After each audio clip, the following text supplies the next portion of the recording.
Markus 2, orang lumpuh disembuhkan. Kemudian, sesudah lewat beberapa hari, waktu Yesus datang lagi ke Kapernaum, tersiarlah kabar bahwa ia ada di rumah. Maka datanglah orang-orang berkerumun sehingga tidak ada lagi tempat, bahkan di muka pintu pun tidak. Sementara ia memberitakan firman kepada mereka, ada orang-orang datang membawa kepadanya seorang lumpuh, digotong oleh 4 orang.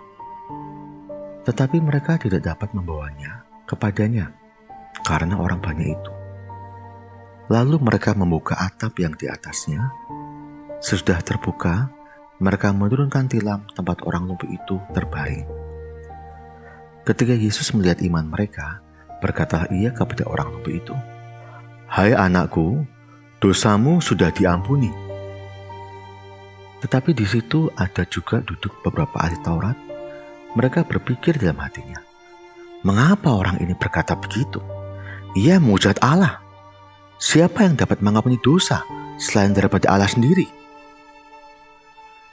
Tetapi Yesus segera mengetahui dalam hatinya bahwa mereka berpikir demikian. Lalu ia berkata kepada mereka, "Mengapa kamu berpikir begitu dalam hatimu? Manakah lebih mudah mengatakan kepada orang lumpuh ini, dosamu sudah diampuni, atau mengatakan, bangunlah, angkatlah tilammu dan berjalan? Tetapi supaya kamu tahu bahwa di dunia ini anak manusia berkuasa mengampuni dosa." Berkata ia kepada orang lumpuh itu, "Kepadamu kukatakan, bangunlah, angkatlah tempat tidurmu dan pulanglah ke rumahmu." Dan orang itu pun bangun, segera mengangkat tempat tidurnya dan pergi keluar di hadapan orang-orang itu.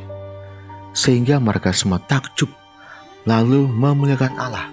Katanya, "Yang begini belum pernah kita lihat." Lewi pemungut cukai mengikuti Yesus. Sesudah itu, Yesus pergi lagi ke pantai danau, dan seluruh orang banyak datang kepadanya. Lalu ia mengajar mereka. Kemudian ketika ia berjalan lewat di situ, ia melihat Lewi, anak Alfius, duduk di rumah cukai. Lalu ia berkata kepadanya, "Ikutlah aku." Maka berdirilah Lewi, lalu mengikuti dia. Kemudian, ketika Yesus makan di rumah orang itu, banyak pemungut cukai dan orang berdosa makan bersama-sama dengan dia dan murid-muridnya, sebab banyak orang yang mengikuti dia. Pada waktu ahli Taurat dari golongan Farisi melihat bahwa ia makan dengan pemungut cukai dan orang berdosa itu, berkatalah mereka kepada murid-muridnya, "Mengapa ia makan bersama-sama dengan pemungut cukai dan orang berdosa?" Yesus mendengarnya dan berkata kepada mereka, "Bukan orang sehat yang memerlukan tabib, tetapi orang sakit. Aku datang bukan untuk memanggil orang benar, melainkan orang berdosa.